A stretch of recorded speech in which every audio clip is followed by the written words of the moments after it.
జై శ్రీరామ్. సో ఈరోజు నేను గోవాలో ఉన్నాను. గోవాలో సనాతన సంస్థ వారు 25,000 మంది మన భారతదేశాన్ని హిందూ దేశంగా చేయాలనే ఒక ఉద్దేశంతో ఉన్న హిందూ యాక్టివిస్టులతో 25,000 మందితో 3 days ప్రోగ్రామ్ చేస్తున్నారు. సో అందులో భాగంగా ఇది మెయిన్గా హిందూ జనజాగృతి సంస్థ ఏదైతే సనాతన్ సంస్థతో కనెక్ట్ అయి ఉందే హిందూ జనజాగృతి అందులో ఒక భాగం అన్నమాట. సో వీరు చేస్తుంది ఏంటి అంటే పూర్తిగా భారతదేశాన్ని సనాతన హైందవ దేశంగా ప్రకటించడం గురించి. మన దేశం ఎలాగో సనాతన హైందవ దేశమే, అది మనందరికి తెలిసిందే. బట్ అది లీగల్గా చట్టబద్ధంగా రాజ్యాంగపరంగా కూడా అది సెక్యులర్ దేశాన్ని తీసేసి భారత్ని హిందూ దేశంగా, సెక్యులర్ కాకుండా హిందూ దేశంగా చేయడం గురించి ఇక్కడ ప్రోగ్రాం జరుగుతుంది. సో ఇక్కడ ఎంతోమంది మన సనాతన ధర్మంలో ఉన్న గొప్ప గొప్ప గురువులు, అలాగే చాలామంది మంచి సనాతన ధర్మాన్ని సపోర్ట్ చేసే రాజకీయ నాయకుల్ని, ఎంతోమంది గొప్ప వాళ్ళని ఇక్కడికి పిలవడం జరిగింది. 25,000 మంది హిందువులు ఇక్కడ గ్యాదరింగ్ 3 రోజుల కోసం వచ్చారు. చాలామంది సాధకులు అంటే హిందూ రాష్ట్రం గురించి యాక్టివ్గా ఉన్న సాధకులు ఎవరైతే ఉన్నారో వాళ్ళ కుటుంబాలతో కూడా రావడం జరిగింది. భాగ్యనగరం నుండి కూడా చాలా కుటుంబాలు, మన తెలంగాణ రాష్ట్రం నుండి, ఆంధ్ర నుండి కూడా రావడం జరిగింది. సో అంటే భారతదేశాన్ని పూర్తి హిందూ దేశంగా చెయ్యాలి, సెక్యులర్ దేశం కాకుండా అనేది ఎంత గొప్ప విషయం. ఆ విషయం పైన ఇంత పెద్ద సంఘటన చేయడం అండ్ ఇంతమందికి 3 రోజులు అకామిడేషను, ఫుడ్ ఇదంతా ఏర్పాటు చేయడం అనేది ఎంత గొప్ప విషయం. సో ఇక్కడ దానికి తగినట్టుగానే దీని యొక్క అలంకరణ కూడా చేయడం జరిగింది. ఇక్కడ మీరు చూస్తున్నారు కదా, మన హైందవీ స్వరాజ్య, మన సనాతన ధర్మ హైందవీ స్వరాజ్య మహావీరుడు ఛత్రపతి శివాజీ మహారాజ్ గారు.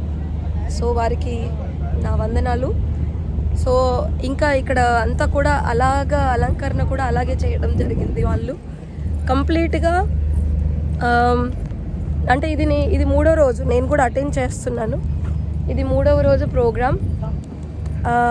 ఈ 3వ రోజు ప్రోగ్రామ్ అంటే 3 రోజుల ప్రోగ్రాము ఇక్కడ మెయిన్గా గోవాలో జరుగుతుంది. సో గోవా అంటే అందరు ఏమనుకుంటారు, ఇది బీచ్లు లేదంటే పార్టీలు, పబ్బులు ఇది అనుకుంటారు. గోవా అంటే ఒక టూరిస్ట్ ప్లేసు, లేదా ఏదో చిల్ అవ్వడానికి బీచ్లకు వచ్చేసి తాగడానికి అని అనుకుంటారు. బట్ కాదు, గోవాలో 70% మంది హిందువులే ఉన్నారు. 70% మంది గోవాలో హిందువులు ఉన్నారు. ఇప్పుడు ప్రజెంట్ బీజేపీ గవర్నమెంట్ ఉంది గోవాలో. నెక్స్ట్ వచ్చేసి ఇంకొక విషయం ఏంటంటే, గోవాలో నేను చూశాను ప్రతి ఇంటి ముందు, అంటే హిందువులు ఎవరైతే ఉన్నారో వాళ్ళ ప్రతి ఇంటి ముందు తులసి మాతని, అంటే తులసి చెట్టుని మనం రోజు ఉదయం పూజించడం మన సనాతన ధర్మంలో ఒక ఆచారం. చాలా పవిత్రమైన తులసి మొక్కని ఇంటి ముందు పెట్టి, ఆ తులసి మొక్కకు తులసి కోట అంటే చక్కగా దానికి ఒక గద్దె, ఒక ఆసనం కట్టి దానిపైన తులసి మొక్కని పెట్టి పూజించడం జరుగుతుంది. అంటే ప్రతి ఇంటి ముందు తులసి కుండీని చాలా వైభవంగా డిజైన్ చేసి వాళ్ళు ప్రతి హిందువుల ఇంటి ముందు నాకు కనబడింది. మేము ఎక్కడి నుండి అయితే మేము మడ్గాంలో దిగాము. మడ్గాంలో దిగి తర్వాత ఫాండాకి వస్తున్న దారిలో ఎంతోమంది హిందువుల కుటుంబాలు మాకు ఆటోలో వస్తున్నప్పుడు కనబడుతున్నాయి. ఆ ప్రతి ఇంటి ముందు తులసి కోట ఉంది, ప్రతి ఇంటి ముందు. సో గోవా అంటే ఈ ఒక ఎంజాయబుల్ ప్లేసు, టూరిస్ట్ ప్లేస్ అనే అది నెక్స్ట్. అసలు మన హిందుత్వం రిలేటెడ్ ఒక చైతన్యాన్ని తీసుకొచ్చి, ఒక జాగృతిని, హిందువుల్లో ఒక జాగృతిని తీసుకురావడానికి ముఖ్యమైన సనాతన సంస్థ హిందూ జనజాగృతి ఇక్కడ నుండి స్టార్ట్ అయింది అనేది ఎంతమందికి తెలుసు? సో నాకు ఈ మధ్య తెలిసింది, అందుకనే మీ అందరికి తెలియజేయడానికి నేను చెప్తున్నాను. చూడండి, ఇది మన ఏదైతే ఛత్రపతి శివాజీ మహారాజ్ కోటలాగా అలాంటి సెట్టింగ్స్ వేశారు ఇక్కడ, ఎంత అద్భుతంగా.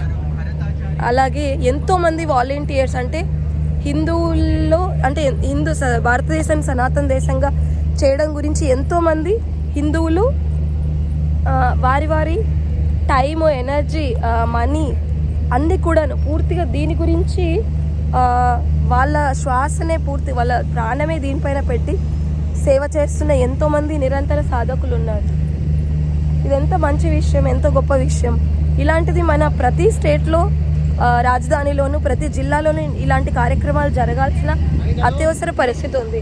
సో ఇక్కడ ఇంకొకటి చూడండి, ఛత్రపతి శివాజీ మహారాజ్ విగ్రహం ఎంత బాగుంది. అందరు చక్కగా ఫొటోస్ దిగొచ్చు. ఇక్కడ ఎంతోమంది ఫొటోస్ దిగుతున్నారు. సో ఇక్కడికి వచ్చిన ప్రతి వ్యక్తి భారతదేశాన్ని హిందూ దేశంగా చేయాలనే ఉద్దేశంతో, సంకల్పంతో ఆ దిశగా రావడం జరిగింది. సో ఛత్రపతి మహారాజ్, సో ఛత్రపతి మహారాజ్కి జై. చూడండి మన జై భవానీ, జై శివాజీ. సో ఇలా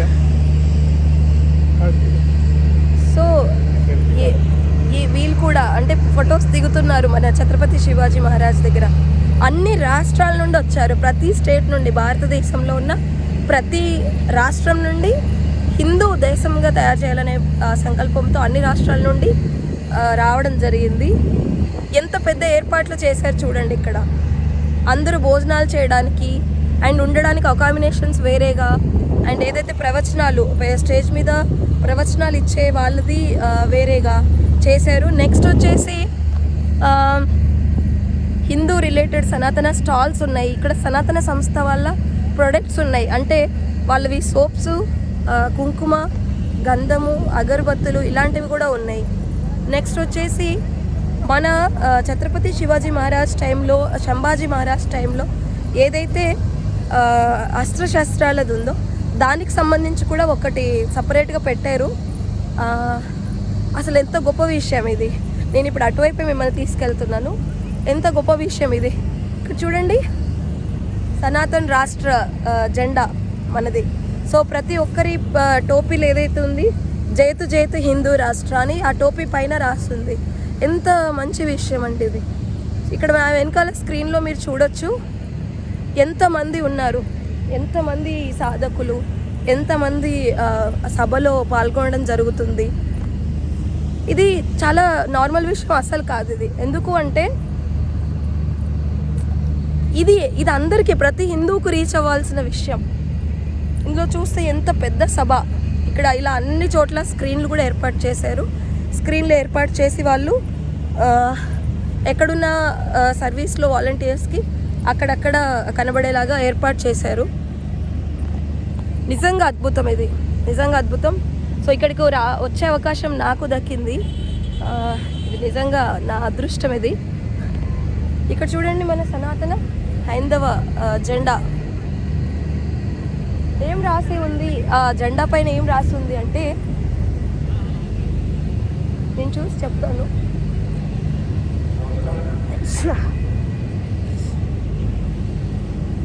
సనాతన్ రాష్ట్ర అని రాస్తుంది ఆ జెండా పైన.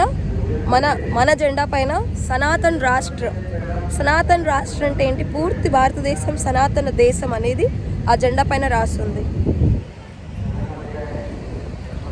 సో దీని గురువు ఉన్నారు, వీళ్ళ గురువు ఆధ్వర్యంలో ఇవన్నీ జరుగుతున్నాయి. గురూజీ పేరు నాకు పూర్తిగా గుర్తులేదు, బట్ ఆయన ప్రజెంట్ ఉన్నారు, వారి ఆధ్వర్యంలో ఇవన్నీ జరుగుతుంది. సో మీకు ఈ అస్త్రశస్త్రాలది కూడా నేను చూపిస్తాను. మన సంభాజీ మహారాజ్ని కట్టి అప్పుడు అలా ఔరంగజేబ్ చేసిన ఏవైతే ఉన్నాయో ఆ గొలుసులు ఇక్కడ ఉన్నాయి. సో ఇది అస్త్రశస్త్రాలది అన్నమాట పూర్తిగా. ఇక్కడ ఎంతమంది ఫొటోస్ దిగుతున్నారు. ఇది ఏదైతే ఉందో మన సంభాజీ మహారాజ్ గారిని అప్పుడు ఔరంగజేబు, ఏదైతే చావా సినిమాలో మనం చూసాం కదా, అప్పుడు ఔరంగజేబు ఏవైతే వాళ్ళ సైన్యం సంభాజీ మహారాజ్ గారిని బంధించిన ఇబ్బంది పెట్టి చేసిన విషయం ఏదైతే ఉందో ఆ సంఖ్యలు అన్నమాట. ఆ సంఖ్యలు ఇక్కడ ఆ ఊరి వాళ్ళు, అంటే సంభాజీ మహారాజ్ని ఎక్కడైతే అలా చేశారో ఆ ఊరి వాళ్ళు ఆ సంఖ్యల్ని దాచిపెట్టి వాటిని పూజిస్తున్నారు. అంటే మన స్వరాజ్యం గురించి ఎవరైతే వీరులు చేశారో వాళ్ళ గుర్తుని ఎంత జాగ్రత్తగా కాపాడుకున్నారు చూడండి. ఇవి మన సంభాజీ మహారాజుని బంధించిన సంఖ్యలు ఇవి. సో వారిని మనం చూడలేకపోయినా వారిని బంధించిన సంఖ్యల నుండి మనం స్ఫూర్తిని పొందొచ్చు, ప్రేరణ పొందొచ్చు. సో మన స్వరాజ్యాన్ని మనం తెచ్చుకోకపోతే నెక్స్ట్ మన జనరేషన్ అంతా బానిసలుగా అయ్యే అవకాశం ఉంటుంది. సో ఇది శంభాజీ మహారాజ్ విగ్రహం ఇలా పెట్టారు. సో ఈ సంఖ్యలని చూస్తే ప్రతి ఒక్కరు ఎమోషనల్ అవుతారు. నాకు కూడా అనిపిస్తుంది. ఎందుకు అంటే మనం మనం మనం ఇంకొకరికి బందీగా ఉండొద్దు, స్వరాజ్యము మనకు కావాలి అని ఛత్రపతి శివాజీ మహారాజ్, శంభాజీ మహారాజ్ అలాంటి ఎంతోమంది మన హిందుత్వం గురించి వీరులు ఎంతోమంది బలిదానాలు జరిగినాయి. సో ఇప్పటికి కూడా మన హిందూ దేశం పూర్తిగా మనం చేసుకోలేకపోతున్నాం. సో దీనికి కారణం ఏంటంటే మన హిందువుల్లో ఐక్యత లోపించడం, ఇంకా చాలా విషయాలు ఉన్నాయి. సో దాని గురించి అవేర్నెస్ కోసమే ఈ ప్రోగ్రామ్ అన్నమాట. సో ఇక్కడ శంభాజీ మహారాజ్ గారి సంఖ్యల దగ్గరికి వచ్చి చాలామంది ఏడుస్తున్నారు. అంటే వాళ్ళు కావాలని ఏడవట్లేదు, వాళ్ళకి ఇక్కడికి రాగానే సహజంగానే అది ఆ దుఃఖం వస్తుందన్నమాట. ఎందుకంటే వాళ్ళు మన గురించి ఆ ఫైట్ చేసిర్రు. వాళ్ళ ప్రాణాలు పోయినా కూడా మనం, అంటే వాళ్ళ తర్వాత జనరేషన్ మనం బానిసత్వంలో ఉండకూడదు అని అలాంటి ఫైట్ చేసిర్రు వాళ్ళు. సో మనం వాళ్ళకి ఏమి ఇచ్చి మనం రుణం తీర్చుకుంటాం? ఇప్పుడైనా మనం పూర్తిగా మన హిందువులుగా మన కుటుంబం, మన చుట్టాలని, ఫ్రెండ్స్కి, మన జిల్లాలో, మన రాష్ట్రంలో ప్రతి హిందువుని మన స్వరాజ్యం గురించి జాగృతి చేయాల్సిన బాధ్యత మనపైన ఉంది. ఇప్పుడు జాగృతి చేయాల్సిన బాధ్యత మనపైన ఉంది. సో ఇవి శంభాజీ మహారాజుని కట్టేసిన సంఖ్యలు, వాటిని పూజనీయంగా ఇక్కడ షోకి పెట్టారు. ఇంకా మిగిలిన ఏవైతే రకరకాల ఇవన్నీ ఆ టైంలో వాళ్ళందరూ ఫైట్ చేసిన ఇవన్నీ కూడా ఇక్కడ పెట్టారు. సో అప్పుడు వీరులు ఎవరైతే యుద్ధానికి వెళ్ళేటప్పుడు అప్పుడు చేసిన ఇవన్నీ కూడా ఇక్కడ పెట్టారు. సో ఇది మొత్తం అస్త్రశస్త్రాలది ఇదంతా కూడా విభాగం అంతా కూడాను. సో దీని వీడియో నేను విడిగా ఇంకొక వీడియో తీశాను. సో నేను ఇంతకుముందు కూడా నిన్న వచ్చి చూసా ఇది, బట్ నాకు ఎందుకో మళ్ళీ మీకు తీసి చూపించాలనిపించింది. సో ఇక్కడ వీళ్ళని అందరినీ ఇలా ఫొటోస్ పెట్టి చూపిస్తున్నారు. సో ఇలాంటి వాళ్ళు మనకు రియల్ హీరోస్. ఎవరైతే శివాజీ మహారాజ్, శంభాజీ మహారాజ్ లాంటి వాళ్ళు, వీళ్ళు రియల్ హీరోస్. ఇక్కడ రాణి రుద్రమాదేవి ఉంచారు. సో వీళ్ళు రియల్ హీరోస్. ఇప్పుడున్న మూవీలో వాళ్ళు జస్ట్ యాక్టర్స్ మాత్రమే. వాళ్ళని రెస్పెక్ట్ చేద్దాం, వాళ్ళని తీసిపారేయాలన్నట్లే. బట్ ఎవరైతే స్వరాజ్యం గురించి, స్వదేశం గురించి, ఈ దేశభక్తి కోసం చేసిన వాళ్ళు రియల్ హీరోస్. వాళ్ళు అప్పుడు వాడిన ఆయుధాలు, ఇక్కడ ఎంతమంది వాలంటీర్స్ వర్క్ చేస్తున్నారు. 25,000 మందితో ఒక సభ 3 రోజులు కంటిన్యూగా జరగాలంటే ఎంతమంది యోగదానం ఇందులో ఉంటుంది, ఎంతమంది ఇది చేయాలి. బట్ ఇవన్నీ ఉన్నాయి. సో ఇవన్నీ మీరు చూడవచ్చు వెనకాల. నేను దీన్ని సపరేట్ వీడియో పెడతాను ఇంకొకటి.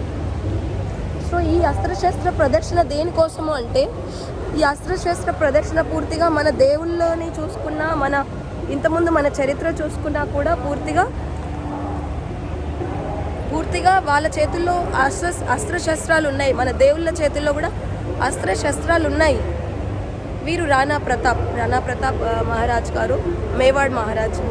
సో అస్త్రశస్త్రాలు మనం కేవలం దేవుళ్ళని పూజించడం ఇదొకటే కాదు, మన అందరి దేవుళ్ళ చేతుల్లో అస్త్రశస్త్రాలు ఉన్నాయి. ఎందుకున్నాయి? మన రక్షణ కోసం ఉన్నాయి. శిష్ట రక్షణ చేయడానికి ఉన్నాయి. సో మనం ఎప్పుడు భక్తి చేయడం, గుడికి వెళ్ళడం, పూజ చేయడం చేస్తున్నాం. కానీ గుడి జోలికి వచ్చినోడి తలకాయ కూడా పగలగొట్టాలి. గుడికి వెళ్ళి కొబ్బరికాయ కొట్టడం చేస్తున్నాం. కానీ గుడి జోలికి ఎవడైనా వస్తే, మన మందిరం జోలికి ఎవరైనా వస్తే వాడి తల పగలగొట్టగలిగే వీరులంగా మనం కావాలి. మన స్వరాజ్యం అనేది, స్వతంత్రం అనేది ఎవ్వరూ మన కోసం తీసుకురారు. హిందువుల కోసం మన హిందువులమే చేసుకోవాలి. చూడండి ఇక్కడ ఎంతమంది వచ్చి చూస్తున్నారు. ఇది చాలా గొప్ప విషయం. ఇది ఎవరైతే ఏర్పాటు చేశారో వాళ్ళందరికీ మనం చాలా రుణపడి ఉంటాం. ఎందుకు అంటే చూడండి ఇక్కడ వీళ్ళది ఒక ర్యాలీ లాగా తీస్తున్నారు. నేను చూపిస్తాను.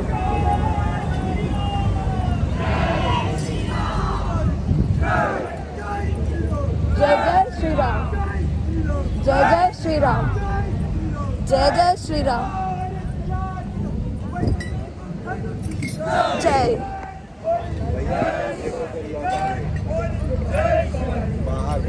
చూడండి ఇక్కడ వాళ్ళ గురుజీ ఎవరైతే ఉన్నారో అక్కడికి వచ్చి నమస్కారం చేస్తున్నారు. సో జీ ये गुरुजी का नाम क्या है? భక్తరాజ్ మహారాజ్. చూడండి మన హిందుత్వం గురించి, అంటే శత్రు బోధ అంటే మన శత్రువులను ఎలా ఎదుర్కోవాలనేది కూడా చెప్పడం గురించి ये गुरुजी का मतलब ये गुरुजी के बारे में कुछ बताएंगे ये गुरुजी के बारे में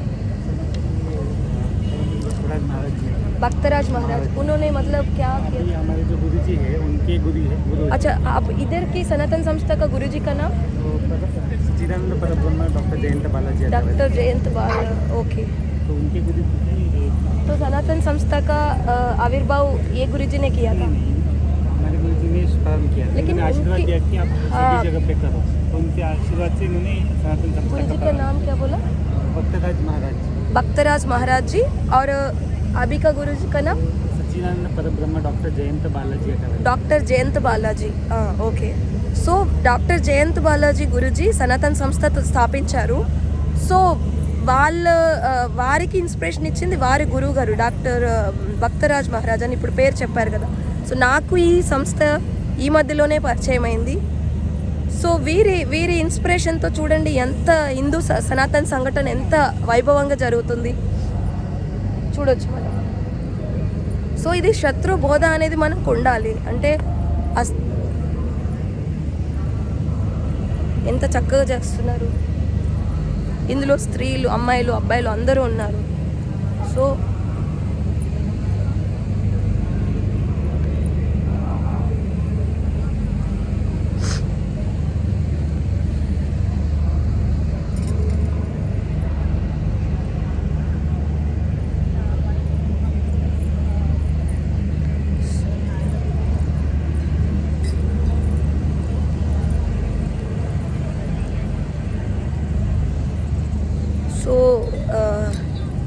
ఈ గురుజీ ఎవరైతే భక్తరాజ్ మహారాజ్ జీ అంటే ఆటోలజీ సనాతన సంస్థకి శ్రద్ధాశాస్త్రి. సో ఇలాంటి ఎంతోమంది గొప్ప గొప్ప వాళ్ళ సంకల్పం ఏదైతే ఉందో వాళ్ళు చేసిన ఏదైతే ఇదంతా ఉందో వాళ్ళ వల్ల కనీసం మనం ఈరోజు ఇట్లా హిందువులుగా మిగిలి ఉన్నాం. సో ఇది మనందరం ఏదో ఊరికే పట్టించుకోకుండా ఉండాల్సిన విషయం కాదు. సో వాళ్ళ గురుజీని నేను చూపిస్తాను స్క్రీన్లో. ఇక్కడ వెనకాల కనబడుతుంది స్క్రీన్లో.